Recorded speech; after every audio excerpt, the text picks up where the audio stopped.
புக்கை ரெடி பண்ணணும்னு ஒரு கிட்டத்தட்ட ஒரு 2 வருஷத்துக்கு முன்னாடியே சொல்லிட்டு இருந்தாரு. ஐ திங்க் பஞ்சாப் நேஷனல்ஸ்ல இருந்தேன். அப்போ நிறைய இன்புட்ஸ் நிறைய கொடுத்துருக்கோம். நான் இன்னும் புக்கு படிக்கல. ஃபர்ஸ்ட் காப்பி கொடுத்தாங்க. அந்த பட்ஜெட்ல ஃபோக்கஸ் பண்ணிட்டு இருந்தோம். அப்படியே லைட்டா ஒரு 10 நிமிஷம் அப்படியே பார்த்துட்டு இருந்தேன்.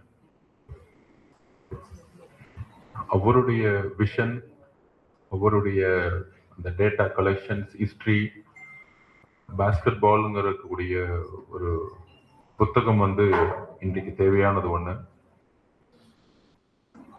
அவரை பத்தி சொல்லணும்னா என்னுடைய லைஃப்லயே நிறைய எக்ஸ்பீரியன்ஸ் இருக்கு.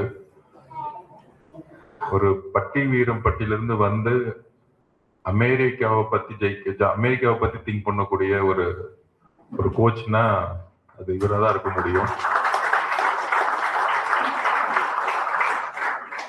இது சாதாரண விஷயம் இல்லை. ஒரு பட்டி வீரம்பட்டியிலிருந்து கரெக்டா லைலா காலேஜ்ல ஒரு கோச் ஆகி ஒரு பெரிய டிராவல். திருச்சியில இருந்து ஸ்போர்ட்ஸ் ஹாஸ்டல், நூத்தல்ல நேரு ஸ்டேடியத்துக்கு எனக்கும் எப்பயுமே பயங்கரமான ஒரு ராசி.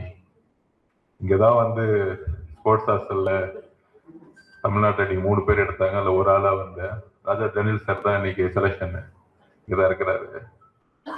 அந்த ஒரு ஆளை செலக்ட் பண்ணாங்க. செலக்ட் பண்ணனால இன்னைக்கு ஸ்போர்ட்ஸ் மினிஸ்டர் அதே நேரு ஸ்டேடியத்தில் நின்றுட்டு இருக்குங்க. லைஃப் பெரிய அதிசயம்னு சொல்லுவாங்க. எனக்கே சம்டைம் அது அதிசயமா இருக்கும். இதுக்கான காரணம் ஸ்போர்ட்ஸ். சார் ஒரு சொல்லியிருக்காரு, அவருடைய மூச்சே ஸ்போர்ட்ஸ் தான். சத்யசீலன் சாரை பத்தி சொல்லணும்னா அவருடைய மூச்சு ஸ்போர்ட்ஸ் தான், பாஸ்கெட் பால் தான். இந்த மாதிரி நிறைய கோச்சஸ், நிறைய ஸ்கூல் டீச்சர்ஸ், ஸ்கூல் கோச்சஸ். வாலிபால்ல பாத்தீங்கன்னா தட்சிணாமூர்த்தி சார் வந்திருக்காரு. நான் படிக்கும்போது அவர் தான் இங்க ஸ்போர்ட்ஸ் ஹாஸ்டலுக்கு அவர் தான் கோச். அப்ப எல்லாரும் இந்த மாதிரி தான் room number 50, 51 volleyball coach, volleyball players இங்க இருப்பாங்க, பேஸ்பால் பிளேயர்ஸ் இங்க இருப்போம், ஸ்விம்மர்ஸ் இருப்பாங்க, பாக்ஸிங் இருப்பாங்க, அத்லெட்டிக்ஸ் இருப்பாங்க. திருச்சியில இருந்து யாருமே இல்லாத வரும் பொழுது ஸ்போர்ட்ஸ்ங்கிறது ஒரு ஃபேமிலி மாதிரியே நேரு ஸ்டேடியத்துல இருந்து கிரியேட் ஆனோம். மார்னிங் 5:30 இதே கிரவுண்ட்ல இதே இடத்துல வார்ம் அப் ஸ்டார்ட் பண்ணுவோம். ஸோ இந்த ட்ராக்ல நான் டெய்லி வரும்பொழுது அதே தான் திங்கிங்கா இருக்கும். ஸோ நம்ம என்ன செய்யணும் அப்படின்னு. ஸோ ரொம்ப வறுமையான பின்புலத்துல இருந்து அது ஒரு பாஸ்கெட் பால், ஒரு ஸ்போர்ட்ஸுங்கிறது ஒரு கையில எடுத்து அதுக்கான தாட்ஸ், சிந்தனைகள்லாம் மெட்ராஸ் கிறிஸ்டியன் காலேஜ்ல பொலிட்டிக்ஸ் சயின்ஸ் படிச்சதுல இருந்து. அப்ப ஸ்போர்ட்ஸ் ஹாஸ்டல் சேர்ந்த பிறகு நிறைய மேட்சஸ் போகும். ஸ்போர்ட்ஸ் ஹாஸ்டல் இருக்கவங்க எல்லாருமே மெட்ராஸ் கிறிஸ்டியன் காலேஜ்ல இன்னைக்கு அட்மிஷன் இருந்துச்சு. அப்ப காலேஜ் மேட்ச்னு வரும்பொழுது ஃபர்ஸ்ட் சேரை பார்த்தது எனக்கு நிறைய ஞாபகம் இருக்கு. எனக்கு நிறைய memory power. First college tournament join பண்ண உடனே சிஎம்சி டோர்னமெண்ட் தான் வரும். கரெக்டா ஜூலைல வரும் என்ன சார்? ஸோ அப்போ எங்களை திருச்சியெல்லாம் பார்த்தீங்கன்னா நிறைய டோர்னமெண்ட்ஸ் இருக்காது, ஸ்கூல் டோர்னமெண்ட்ஸ் தான் இருக்கும். அப்போ எங்களுடைய கோச் சொல்லுவார், இங்க என்ன அன்பா கூப்பிட்டுருக்காரு, ஆனா காலேஜ்ல சாருக்கு ஆப்போசிட்டாவே விளையாண்டு பழக்கம். ஸோ அந்த பக்கம் லைலா காலேஜ், இந்த பக்கம் மெட்ராஸ் கிறிஸ்டியன் காலேஜ். ஒரு நேரத்துல பேஸ்பால் பாத்தீங்கன்னா லைலா அண்ட் திருச்சி சென்ட் ஜோசப்னு இருக்கும். ஒரு ரொம்ப வருஷமா அந்த ஃபைட் இருந்துட்டே இருக்கும். அது ஸ்போர்ட்ஸ் ஹாஸ்டல்ல ஆரம்பிச்ச பிறகு அது எம்சிசி ராஜா டானியல் சார் எப்படின்னா மூச்சு விட்டல எம்சிசி எங்ககிட்ட பேசும்போது அவங்கள ஜெயிச்சு அவங்கள விடக்கூடாது, அப்படி ஒரு எதிரி மாதிரி இந்தியா பாகிஸ்தான் மாதிரியே கிரியேட் பண்ணுவாரு. அப்ப ஃபர்ஸ்ட் மேட்ச் நாங்க இவர்தான், நான் இப்போ ஆப்போசிட்ல நான் சீனியர்ஸ் எல்லாம் விளையாண்டுட்டு இருக்காங்க. அந்த கிரவுண்ட்ல 1000 பேர் இருந்தாலும் ஒரு சவுண்ட் மட்டும் தனியா கேட்கும். ஒரு சவுண்ட் விட்டாங்க. கேம் விளையாடுறவங்க கூட கம்யூனிகேஷன் இருக்காது, ஆனா அந்த கோச்சோட கம்யூனிகேஷன் இருக்கும் பாருங்க. அந்த வாய்ஸ்லயே பசங்க விளையாடுவாங்க. என் கூட விளையாண்ட அந்த ஆண்டனி அதிகமா திட்டு வாங்குறது யாருன்னா அந்த டால் பிளேயர்ஸ் தான் திட்டு வாங்குவாங்க. இல்லை அஸ்வின், இல்லை ஆண்டனி, அது வாயில வராத வார்த்தைகள்லாம் வரும் சாருக்கு. ஸோ அந்த மாதிரி ஷார்ட் பிளேயர்லாம் திட்ட மாட்டாரு, யாரு டால் பிளேயரோ அவன் செத்தா. அந்த மாதிரி அஸ்வின் இன்னைக்கு நினைச்சு பாக்குறேன், அவர் இறந்துட்டாரு. எங்களோட ஒரு சகோதரர் மாதிரி எங்களோட இருந்தார், சிறு வயசுல இறந்துட்டாரு. அந்த மாதிரி நிறைய ஸ்போர்ட்ஸ்ல வந்து நாங்க கோச்சஸால வளர்க்கப்பட்டோம். நாங்கெல்லாம் வந்து வளர்ந்ததே பாத்தீங்கன்னா அம்மா அப்பா கிட்ட வளர்றதோட அதிகமா வளர்ந்தது வந்து இந்த மாதிரி கோச்சஸ் கிட்ட தான் வளர்ந்தோம். இதுதான் உண்மை.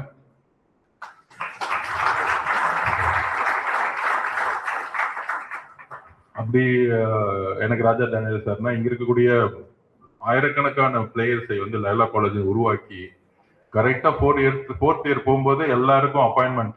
அது ஐசிஎஃப்ஆ இருக்கட்டும், இந்தியன் பேங்கா இருக்கட்டும், ஐஓபியா இருக்கட்டும், தூத்துக்குடி கஸ்டம்ஸா, தூத்துக்குடியில இருக்கக்கூடிய போர்ட்டா இருக்கட்டும், கஸ்டம்ஸா இருக்கட்டும், இந்த கஸ்டம்ஸ்ல இருந்து சார் வந்திருக்காரு, வாய் வந்திருக்காரு, எல்லாம் அங்கிருந்தா வந்துங்க.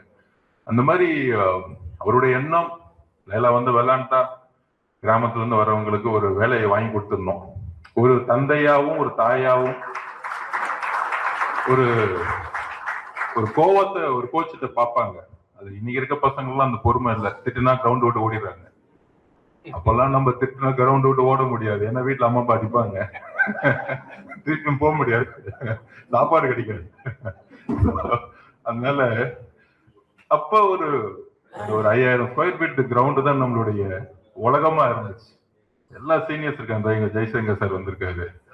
ஸோ எல்லாரும் இந்தியாவே விளையாண்டாலும் கிரவுண்டுக்குள்ள வரும்போது அவர்கிட்ட திட்டு வாங்கினா லைஃப் செட்டில் அப்படிங்கிற மாதிரி அது ஒரு ராசி. சில பேர்லாம் போய் சார் என்ன வேணும்னு திட்டுங்க சார் அப்படிங்கிற மாதிரி கேட்டு வாங்குவாங்க. இப்பயே பாக்குற ஸ்டேஜ்ல அந்த இந்த கோஆர்டினேட் பண்ணிருந்தத பிடிச்சி இன்னொரு 3 திட்டு திட்டாரு. இல்ல என்ன பண்ணிட்டு இருக்க, என்ன சொல்ற அப்படின்னு. So டெடிகேஷன், அது என்னன்னா தட்ஸ் கால்ட் டெடிகேஷன். அது அந்த ஒரு வேலையை வந்து வேலையா செய்யாம உணர்வா மாறும் பொழுதுதான் அங்க வந்து ஒரு வெற்றி சாத்தியமாகும். அது உணர்வா வரணும், அது வேலையா பார்க்க கூடாது. என்னை பொறுத்த வரைக்கும் ஸ்போர்ட்ஸ் என் உணர்வு. அதனாலதான் நான் வந்து அசம்பிளியில படிக்கும் போது basketball sports is my religion, my caste, my லைஃப்னு சொன்னேன்.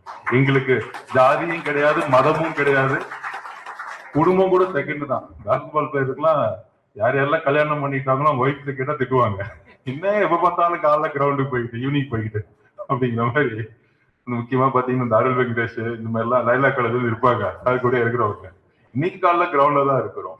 ஸ்போர்ட்ஸ்ங்கிறது வந்து ஒரு என்ன ப்ரொஃபஷனல் போனாலும், அது ஐஏஎஸ் ஐபிஎஸ்ஓ இல்ல பெரிய பெரிய பதவிகள் போனாலும் அது கிரவுண்டுன்னு வந்துட்டா அதெல்லாம் அப்படியே தூக்கி போட்டுருவோம்.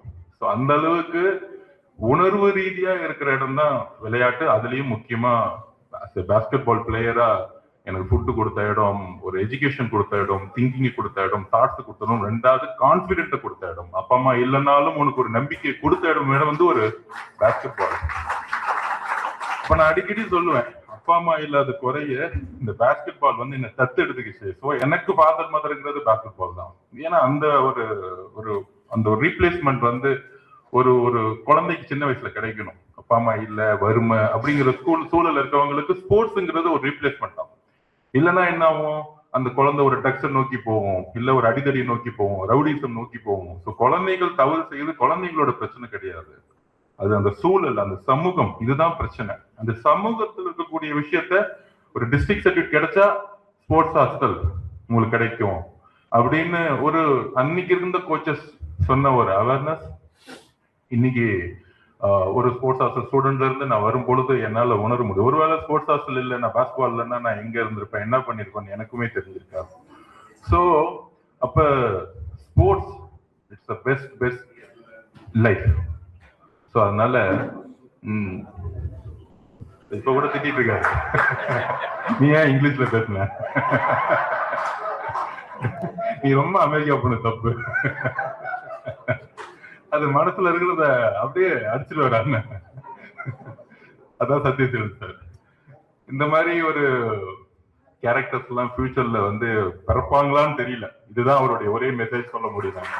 அவரை பற்றி சொல்றதா இருந்தா இட்ஸ் நாட் ஈஸி. ஒரு மனிதன் ஒரு சிந்தனைய உள்வாங்கி 60-65 வருஷமா ஒரே வாழ்க்கையை எந்த விதமான எதிர்பார்ப்பும் இல்லாம வாழ்றாங்க பாத்தீங்களா, அதுதான் உண்மையான சாக்ரிஃபைஸ். அதுதான் உண்மையான சாக்ரிஃபைஸ். ஸோ அப்படி வந்து எம்சிசி காலேஜுக்கும் லைலா காலேஜுக்கும் ஃபைட் பண்ணி கடைசியில் எங்க கோச்சோடைய பெரிய ஆம்பிஷன் என்னன்னா, அந்த லைலா காலேஜ்ல வந்து பெட்ரம் டோர்னமெண்ட் நடத்துவாங்க. அதை எப்படியாச்சும் ஜெயிச்சிருவோம். 60 வருஷமா ஜெயிச்சுட்டே இருக்காங்க இந்த லைலா காலேஜ். எங்களுக்கு ட்ரைனிங்கே வந்து ஸ்போர்ட்ஸ் ஹாஸ்டல் மேட்ச் எல்லாம் விட்டுருவாங்க. டெய்லி இதே தான் அவரு சிந்தனை. கடைசியில அவருடைய சிந்தனையை நாங்க நிறைவேற்றி வச்சோம். ஒரு லைலா காலேஜ்ல வந்து பெட்ரம் ஜெயிச்சோம். அன்னைக்கு சார் முகத்தை பார்க்கணுமே, 2 நாள் தூங்கவே இல்லை. நெக்ஸ்ட் டே நீங்க அடிச்சிட்டீங்க. 60 வருஷம் கழிச்சு நாங்க ஒரு ஹிஸ்டரியை பதிவு பண்ணலாம். அது என் பீரியட்ல பெட்ரம் வந்து வின் பண்ணது என்னுடைய பீரியட்ல. அது நான் கேப்டனா இருந்தேன். எம்சி ஸ்போர்ட்ஸ் ஹாஸ்டல் கேப்டன் தான் இன்னைக்கு ஆக்சுவலா. ஸோ அப்ப தோத்து முடிச்சோன்னு சாரை பார்க்கணுமே, பிளேயர்ஸ் எல்லாம் செத்தா அப்படி ஓட அன்னைக்கு ஈவினிங் கிரவுண்ட்ல பாக்குற 2 பேர் ஓடினாங்க. அஸ்வின் ஓடினாரு, பிரவீன் இருந்தார் நினைக்கிறேன், பிரவீன், ஆண்டோ இருந்தார் நினைக்கிறேன், ஆண்டோ. அந்த மாதிரி ஒரு இதெல்லாம் ஒரு மெமரிஸ். நம்ம எங்க எந்த இடத்துக்கு போகலாம், நிறைய பணம் பார்க்கலாம், பதவிக்கு போகலாம். ஆனா வந்து இந்த மாதிரி அதிகாரம், பணம், பதவிங்கிறதோட நம்ம ஸ்போர்ட்ஸ்ல விளையாண்ட அந்த மெமரிஸ் இருக்குல்ல, அது வந்து அதுதான் பெஸ்ட் மெமரி நான் எப்பவுமே சொல்லுவேன் நான். ஸோ அப்ப நான் பண்ண ஜேர்னில நிறைய கோச்சஸ், அது திருச்சியில கலை சாரா இருக்கட்டும், அப்ப இங்க இருக்கக்கூடிய சத்யசீலன் சார் இருக்கட்டும், அப்புறம் எங்களுடைய கோச் டேனியல் சாரா இருக்கட்டும், இவங்கெல்லாம் தான் வந்து ஒரு பிளேயர் கேமை மீறி ஒரு உறவை ஏற்படுத்துறாங்க. அதனாலதான் இன்னைக்கு இவ்வளவு பேர் அவர் கூப்பிட்டா இங்க வந்து உட்கார்ந்துட்டு இருக்காங்க. இங்க இருக்கவங்க எல்லாம் முக்கியமான பொசிஷன் இருக்கிறவங்க தான். பிசினஸா இருக்கட்டும், கவர்மெண்ட் ஜாபா இருக்கட்டும். அண்ணன் வந்து ஐஆர்எஸ் அண்ணன் வந்திருக்காரு, செல்வ அண்ணன் வந்திருக்காரு. ஸோ இந்த மாதிரி ஏன் வராங்கன்னா, அவங்க சின்ன வயசுல அவருடைய டெடிகேஷன். கோச்சஸ் இல்லைன்னா இன்னும் கிராமப்புறத்துல இருந்து வரக்கூடிய நிறைய விளையாட்டு வீராங்கனைகள் வந்து ஸ்டக் ஆயிடும். இப்ப கூட வரும்பொழுது ஒரு அசம்பிளில எஜுகேஷன் மினிஸ்டருடைய டிமாண்ட் இன்னைக்கு ஒரு முக்கியமான நாங்க வந்து சிஎம் பதிவு பண்ணோம். சிஎம் வந்து எங்க சீஃப் மினிஸ்டர் விஜய் அண்ணன் கூட பேசிட்டு இருக்கும்போது ஒரு ஸ்போர்ட்ஸுக்கும் எஜுகேஷனுக்கான ஒரு ஆய்வு கூட்டத்தை ரெடி பண்ணும்பொழுது நான் அப்பயே சொன்னேன், நான் இன்னைக்கு இருக்கக்கூடிய ஸ்டூடெண்ட்ஸ் எல்லாம் வந்து ரொம்ப ஸ்ட்ரெஸ்ல இருக்கிறாங்க. ஒரு கிளாஸ் ரூம்குள்ளே கிட்டத்தட்ட 8 மணி நேரம் ஸ்டக் ஆறாங்க அப்படின்னு சொல்லும் பொழுது, அப்ப நம்ம சொன்னோம் டெய்லி வந்து பிசிக்கல் கிளாஸஸ் இருக்கணும், அவங்களுக்கு பிடி பீரியட் இருக்கணும். முன்னெல்லாம் நம்ம ஸ்கூல் போகும்போது 1 நாள் 2 நாள் தான் இருக்கும். அப்ப நாங்க பதிவு பண்ணோம். அப்பயே வந்து சிஎம் சொன்னாரு, ஒய் நாட், உடனே அதை பண்ணலாமே அப்படின்னு சொல்லிட்டு இன்னைக்கு டிக்ளேர் ஆயிருக்கு 5 நாளும் பிடி பீரியட் அப்படின்னு. இன்னைக்கு சட்டசபையில அசம்பிளில பிடி பீரியட் 5 நாளும் மஸ்ட்னு சொல்லிட்டு இன்னைக்கு டிக்ளேர் ஆயிருக்கு. ஸோ இந்த இடம் தான் ஒரு பசங்க உள்ள வரும் பொழுது மேபி மேக்ஸ் ஸ்ட்ரெஸ்ஸா இருக்கலாம், இல்ல சயின்ஸ் ஸ்ட்ரெஸ்ஸா இருக்கலாம், இங்கிலீஷ் ஸ்ட்ரெஸ்ஸா இருக்கலாம். நம்மளாம் ஸ்போர்ட்ஸ் மேன், லாஸ்ட் பெஞ்ச், நமக்கு எதுவுமே ஸ்ட்ரெஸ் இல்லைன்னு வச்சுக்கோங்க, நமக்கு பிரச்சனை இல்லை. நம்ம விளையாடவும் செய்வோம், படிக்கவும் செய்வோம். என்னை பார்த்து ஒருத்தர் கேட்டாரு, அப்ப ஸ்கூல் டீச்சர், மேக்ஸ் டீச்சர், நீங்கெல்லாம் வந்து ஸ்போர்ட்ஸ் மேன் வந்து என்னை பார்த்து 9th கேட்டார், நீங்கெல்லாம் ஸ்போர்ட்ஸ் மேன் சரியா படிக்க வராது அப்படின்னு. அவர் சொன்னதுக்காகவே இன்னைக்கு வரைக்கும் படிச்சு டெலிவரி பண்ணிட்டு இருக்க. ஸ்போர்ட்ஸ் மேனால படிக்க முடியும், எதையும் பேச முடியும், எந்த உயரத்துக்கும் போக முடியும். தமிழ் வழி கல்வியில படிச்சாலும் இந்த இந்தியாவோட பிரசிடென்ட் பாஸ்கெட்பால்ல கூட ஆக முடியும் அப்படிங்கறத அங்க ஒரு சின்ன ஃபயர் ஆச்சு. அதனால நல்லா விளையாண்டா படிப்பு வராது அப்படிலாம் கிடையாது. அவங்களுக்கு ஒரு ஸ்பெஷல் எஜுகேஷன் கொடுக்கணும். மார்னிங் வந்து 6 to 9 o'clock வரைக்கும் விளையாடுறவங்கள 9:30 போய் கிளாஸ்ல உட்கார வச்சா, அப்ப நான் அப்பயே சொன்னேன். இப்ப கூட திருவண்ணாமலை போயிருக்கும் போது ஒரு டீச்சர் சொன்னாங்க, இல்ல சார் கொஞ்சம் எங்களுக்கு மேக்ஸ் பீரியட் அதிகமா வேணும் சார். நான் சொன்னேன், மேடம் ஒரே ஒரு நாள் நீங்க மார்னிங் 6ல இருந்து 9 o'clock வரைக்கும் ஓடி பாருங்க, 9:30 வந்து உட்காருங்க கிளாஸ் ரூம்ல, நீங்களே கிளாஸ் எடுக்க முடியாது. இதுதான் உண்மை. அப்ப மித்தவங்களுடைய வாழ்க்கையை புரிஞ்சுக்கணும். மொதல் சத்யசீலன் சார் ஆகட்டும், என்னுடைய கோச் ராஜா இருக்கட்டும், அவர் என்ன ஃபர்ஸ்ட் என்ன கேட்பாருன்னா, உங்க அப்பா என்ன பண்றாரு, அம்மா என்ன பண்றாங்க, உங்க வீட்டு சூழ்நிலை. அப்ப அவர் என்னதான் திட்டினாலும் கடைசியில 2 வார்த்தை, டேய் ஒழுங்கா விளையாண்டா வேலை கிடைச்சு ஓடிரு அப்படின்னு. அவர் சொன்ன வார்த்தைகளோட ஓடிருன்னு இருக்கும். ஆனா மீனிங் என்னன்னா, உங்க அப்பாவும் அம்மாவும் வறுமையில இருக்காங்க, நீ நல்லா விளையாடு, நீ வேலை கிடைச்சு போயிடும். ஸோ இந்த மாதிரி ஒரு சிந்தனைகள் இருக்கக்கூடிய கோச்சஸ் எல்லாம் வந்து நமக்கு உண்மையிலே ஒரு இன்ஸ்பிரேஷன். ஸோ அந்த மாதிரி இன்னைக்கு நிறைய மாறிட்டு இருக்கு. என்னுடைய லைஃப்ல நான் வந்து 97ல பாஸ்கெட் பால் மொத பால் என் கையில கொடுத்தாங்க. ஆல்மோஸ்ட் 29 இயர்ஸ் பாஸ்கெட் பாலை தொட்டு அப்படியே வந்து இன்னைக்கு ஒரு மினிஸ்டரா வந்து நிற்கும் பொழுது இந்த 29 இயர்ஸ்ல ஸ்போர்ட்ஸ்மேன் என்னென்னலாம் கிடைக்கலையோ, என்னெல்லாம் செய்யலையோ, என்னென்னலாம் இஷ்யூஸ் இருக்கோ, என்னெல்லாம் சிஸ்டத்தை மாத்தணுமோ, ஸோ அந்த ஸ்போர்ட்ஸ் அசோசியேஷனா இஷ்யூஸா இருக்கட்டும், இல்ல பாஸ்கெட்பால் ஃபெடரேஷன் தமிழ்நாட்டில் ஃபைட் பண்ணி அதுக்கு நான் பாஸ்கெட் பால்ல ஃபைட் பண்ணதுக்கு லைலா காலேஜ், அதை நான் ஒத்துக்குவேன். நானு நம்ம அருண் வெங்கடேஷ் வந்தாரு, பாலா வந்தாரு, அவங்க எல்லாம் போன அசோசியேஷன் எல்லாம் சண்டை போட்டுட்டு இருப்பாங்க. ஆக்சுவலா கிட்டத்தட்ட ஒரு 10 வருஷமா சண்டை நடந்துச்சு. திடீர்னு ஒரு நாள் வந்து நீங்க உள்ள வந்து ஃபைட் பண்ணி நம்ம அசோசியேஷனை எடுக்கணும்னு சொன்னாங்க. ஃபர்ஸ்ட் எலெக்ஷனை வந்து இங்க எல்லாம் லைலா காலேஜில் இருக்கக்கூடிய எல்லா ஸ்டூடெண்ட்ஸும் வந்தாங்க, பாஸ்கெட்பால் பிளேயர்ஸ் எல்லாம் வந்தாங்க, வந்து சேர்ந்து பண்ணுவோம்னு சொன்னோம். அங்க 2017 ஃபைட் பண்ணோம். அப்படியே 2021 ஆகி இன்னைக்கு basketball federation of India president வரைக்கும் மூவ் ஆகி அடுத்த கட்டத்துக்கு ஒலிம்பிக்ஸ்ல இந்தியா எப்படி கொண்டு போகணும்னு சொல்லுவோம். அப்ப சத்யசீலன் சார் நிறைய நேஷனல்ஸ் வருவாரு, நிறைய அட்வைஸ் பண்ணுவாரு. இல்ல இந்த மாதிரி சேஞ்சஸ் பண்ணணும், கிராஸ் ரூட் லெவல்ல கொண்டு போகணும். அதிகமா கிராஸ் ரூட் லெவல்ல நான் திங்க் பண்ண வச்சது சத்யசீலன் சாருடைய அவருடைய ஐடியாஸ். பட்டி வீரம்பட்டில இருந்து இத்தனை பிளேயர் லைலா காலேஜ்ல ஸ்டேட் பிளேயர் உருவாக்கும் பொழுது நம்ம ஒரு கவர்மெண்டோ ஒரு ஃபெடரேஷனோ ஒரு அசோசியேஷன் நினைச்சா கண்டிப்பா ஃபியூச்சர்ல ஒலிம்பிக் லெவல்ல பிளேயர்ஸ் உருவாக்க முடியுங்கிறதுக்கு ஒரு இன்ஸ்பிரேஷன் வந்து ஒரு சத்யசீலன் சார்.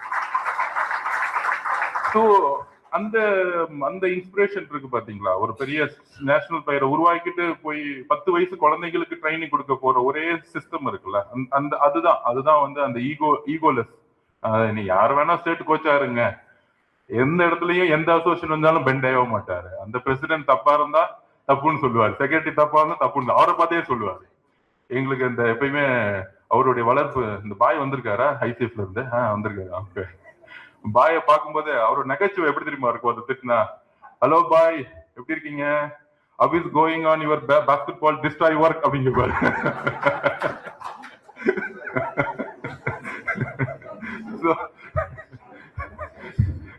ஆனா பாய் பாவம் காலில இருந்து ஈவினிங் வரைக்கும் நல்ல கிரவுண்ட்ல ஒர்க் பண்ணுவாரு. ஆனா அந்த அசோசியேஷன் வரும்போது எல்லா அசோசியேஷன்லயும் போய் ஃபைட் பண்ணிட்டு இருப்பாரு. அப்ப அவர் ஒரு பர்சனை கரெக்டா ஐடென்டி பண்ணுவாரு, ஒரு அன்பா அது ஒரு விஷயத்தையே ஒரு அவர்கிட்ட இருக்கக்கூடிய ஒரு என்ன சொல்றது ஒரு காமெடி அது ஆக்சுவலா. அந்த மாதிரி அவரை பொறுத்த வரைக்கும் தமிழ்நாடு மட்டும் இல்ல இந்தியா நல்லா விளையாண்டு ஒலிம்பிக் லெவல்ல வரணும். அந்த விஷயம் அவருக்கு வந்து காலேஜ்ல மட்டும் இல்லை. அதனாலதான் இந்த புக்கை எழுதும் போதே அவர் சொன்னார், இந்த மொத்த டேட்டா அவருடைய 60 வருஷம் இந்த புக்குங்கிறது நான் என்னன்னு பாக்குறேன்னா, அவரு கிட்டத்தட்ட 60 இயர்ஸ் ஜேர்னி, ஒரு மனிதருடைய 60 வருஷத்துடைய உழைப்பு சிந்தனை. அப்படி மனிதர்கள் வந்து இந்த உலகத்தொட்டு ஒரு நாள் இன்னைக்கோ ஒரு நாள் நம்ம கிளம்புவோம், கிளம்புன பிறகு வச்சுட்டு போறது ஒன்னே ஒண்ணுதான் நம்மளுடைய செயல்.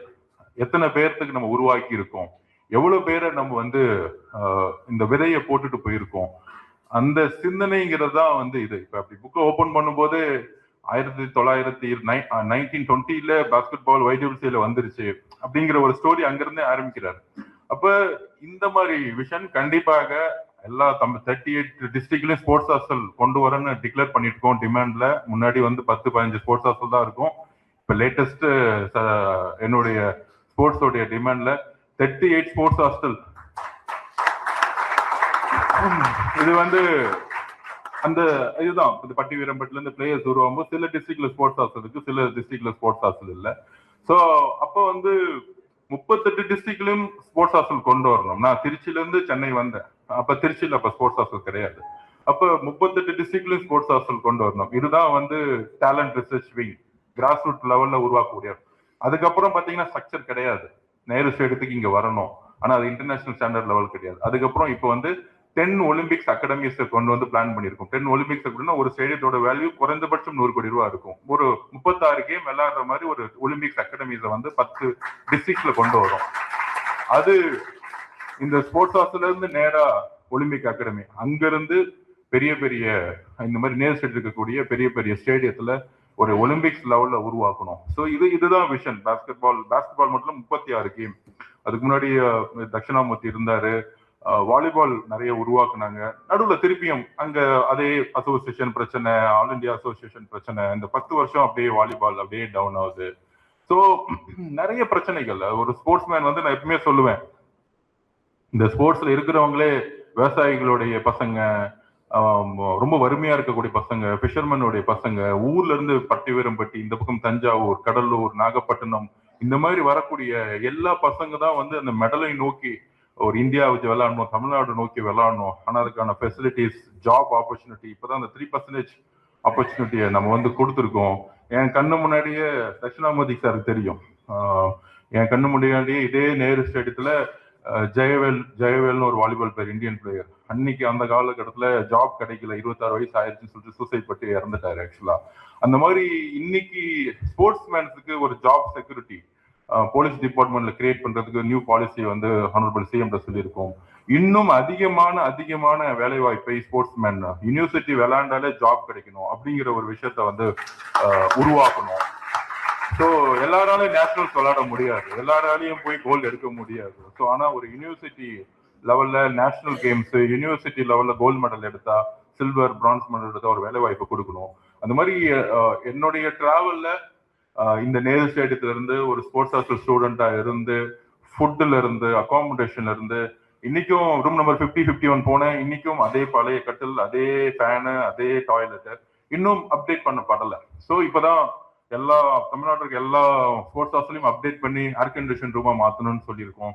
ஸோ இந்த மாதிரி சின்ன ஒர்க்கா இருந்தாலும் ஒரு ஒலிம்பிக் பிளேயரை உருவாக்கணும்னா ஒரு அமெரிக்காலேயோ யூரோப்லயோ ஒரு ஸ்ட்ராங்கா ஒரு இன்வெஸ்ட்மெண்ட் பண்ணுவாங்க. அதாவது இந்தியாவுடைய ஸ்போர்ட்ஸ் எப்படி இருக்குன்னா, ஒருத்தன் வெற்றி பெற்ற பிறகு அவங்களுக்கு 50 லட்சம் 60 லட்சம் ஒரு மெடல் கொடுத்து ஒரு போட்டோ எடுக்கக்கூடிய கலாச்சாரம் இருக்கு. ஆனா ஒரு பையனோ ஒரு பாயோ ஒரு கேர்ளோ ஒரு கேமை சூஸ் பண்ணும் பொழுது 8 வயசுல இருந்து சூஸ் பண்ணா ஒலிம்பிக் மெடல் 18 to 20 ரீச் பண்ண முடியும், நம்மளால முடியும்.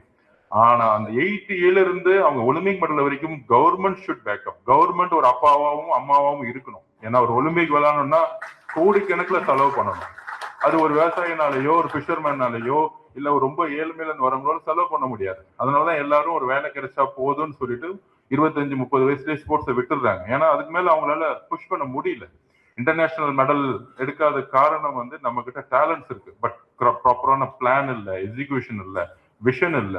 ஸோ இதெல்லாம் பிளான் பண்ணி தான் முன்னாடிலாம் 200 crores 300 crores 400 crores தான் இருக்கும். Tamil Nadu first time almost 1200 crores budget 4 டிஜிட்டா ஃபர்ஸ்ட் டைம் ஆயிருக்கு.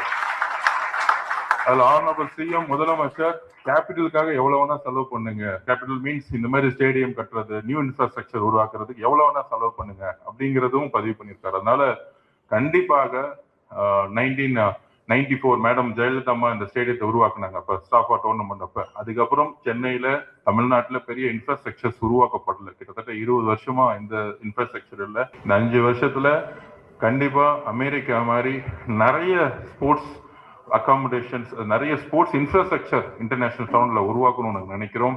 உங்களை மாதிரி நிறைய கோச்சஸை உருவாக்கணும்னு நினைக்கிறோம். இந்த ஸ்போர்ட்ஸ் ஹாஸ்டல்ல, ஸ்கூல்ல இந்த மாதிரி ஸ்போர்ட்ஸுக்குன்னு தனியா புக்ஸ் இந்த மாதிரிலாம் வந்து குழந்தைங்களுக்கு கொடுத்ததே கிடையாது. கண்டிப்பாக இந்த புக்கை நாங்க வாங்கி தமிழ்நாட்டில் இருக்க எல்லா ஸ்கூல்ஸ், தமிழ்நாட்டில் இருக்க எல்லா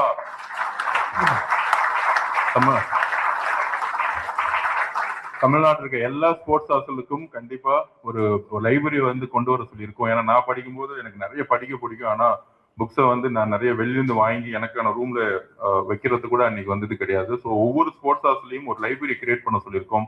அதுல ஸ்போர்ட்ஸ் ஹாஸ்டல் யார் யாரெல்லாம் ஜெயிச்சாங்க, யார் யாரெல்லாம் வந்து டிஸ்கிரிமினேஷன்ல இருந்து கிளம்பி இப்ப மேல வந்தாங்க, அந்த மாதிரி ஒரு நிறைய என்ன சொல்றது, ஒரு பாசிட்டிவ் ஸ்டோரிஸ். பொதுவாகவே நிறைய பெயின் இருக்கும், நிறைய வழிகள் இருக்கும், ஸ்போர்ட்ஸ் மேனுக்கு இன்னும் அதிகமா இருக்கும். படிக்கணும், விளையாடணும், அதே நேரத்துல ஃபேமிலி ப்ரெஷர் எல்லாமே இருக்கும். ஒரு ஸ்போர்ட்ஸ் மேன் வந்து 2 வேலையை ஒரே நாள் செய்ய வேண்டியது. ஒரு பக்கம் எஜுகேஷன், இன்னொரு பக்கம் high intensive practice. Morning 3 hours, evening 3 hours, then competition. வருஷத்துல கிட்டத்தட்ட 6 மாசம் வெளியூர்லயே டிராவல் பண்ண வேண்டியிருக்கும், ஸ்கூலை விட வேண்டியது இருக்கும், காலேஜை விட வேண்டியது இருக்கும். இதுக்கேத்த மாதிரி ஒரு ஸ்பெஷல் எஜுகேஷன் ப்ரோக்ராம்லாம் இல்லை. ஸோ அதுக்கேத்த மாதிரி நம்ம டிசைன் பண்ணோம். அந்த டஃப்பான சுச்சுவேஷன்ல இருந்து வரக்கூடிய ஸ்போர்ட்ஸ்மேன் ஒலிம்பிக் மெடலை ரீச் பண்றதுக்குள்ள இந்த கேட்டகரி எவ்வளவு பர்டிகுலர் இன்ஜுரி ஆச்சுன்னா அதோட பிளேயர் ஓவர். அமெரிக்கால இன்ஜுரி ஆச்சுன்னா 6 monthsல அவன் ரெக்கவரி ஆகி வந்துடுறாங்க. ஸோ அந்த மாதிரி நல்ல ஒரு லைப்ரரி கிரியேட் பண்ணும். செரீனா வில்லியம்ஸை பத்தி படிச்சா ஒரு பாசிட்டிவ் வரும். ஒரு பிளாக் அமெரிக்கனா இருக்கும் பொழுது ஒரு கிரவுண்டுக்குள்ள போகக்கூடாதுன்னு ஒரு டிஸ்கிரிமினேஷன் இருந்து எப்படி வேர்ல்ட்ல ஜெயிச்சாங்க அப்படின்னா அந்த ஒரு ஸ்டோரியை அந்த பிளேயர் படிக்கும் பொழுது ஒரு இன்ஸ்பிரேஷன் வரும். ஸோ இந்த மாதிரி அப்படி ஒரு இன்ஸ்பிரேஷனை தான் சாரோடைய புக்ஸை வந்து நான் பார்க்குறேன். கண்டிப்பாக அவருடைய லைஃப் மெசேஜ்ங்கிறது வந்து என்டையர் பேஸ்கெட் பாலுக்கு அடுத்தடுத்த கோச்சஸுக்கு ஒரு முன்னுதாரணமா இருக்கும். அவரை பொறுத்த வரைக்கும் சொல்லணும்னா is the father of the coach in Tamil Nadu அப்படிங்கிற மாதிரி சொல்ல முடியும். அந்த டெடிகேஷன் இருந்துச்சு. அந்த டெடிகேஷனோட இன்னும் நிறைய கோச்சஸ் தமிழ்நாட்டில் நிறைய உருவாக்கணும், நல்ல பிளேயர்ஸ் உருவாகணும் அப்படிங்கிற ஒரு விஷயத்த நான் பதிவு செஞ்சு ரொம்ப நன்றி சார். உங்களை எதிர்த்து விளையாண்டோம். ஆனா நம்ம டேனியல் சார் இன்னையில இருந்து நீங்க நண்பர், எப்பயுமே நண்பர்கள் தான் நீங்க, எனக்கு தெரியும். So Raja Daniel sir and Sathyan Selvan எப்பயுமே அப்படி நிப்பாங்க. ரெண்டு எம்சிசி இந்த பக்கம் லைலா அப்படின்னு. ஆக்சுவலா செந்தில் செல்வன் வரலையா இன்னைக்கு? வந்துட்டு இருக்காரு. ஓகே, ஸ்டேட் டீம் கோச் அவரு. ஸோ அதனால என்னுடைய வாழ்த்துக்கள் சொல்றதுக்கு எனக்கு வயசு இல்லை சார். உங்களுடைய பணி சிறக்கணும், இன்னும் கிராஸ் லெவல்ல ஒர்க் பண்ணுங்க. உங்களுடைய அட்வைஸை நாங்கள் எப்பயும் உருவாகும். ரொம்ப நன்றி, தேங்க்யூ.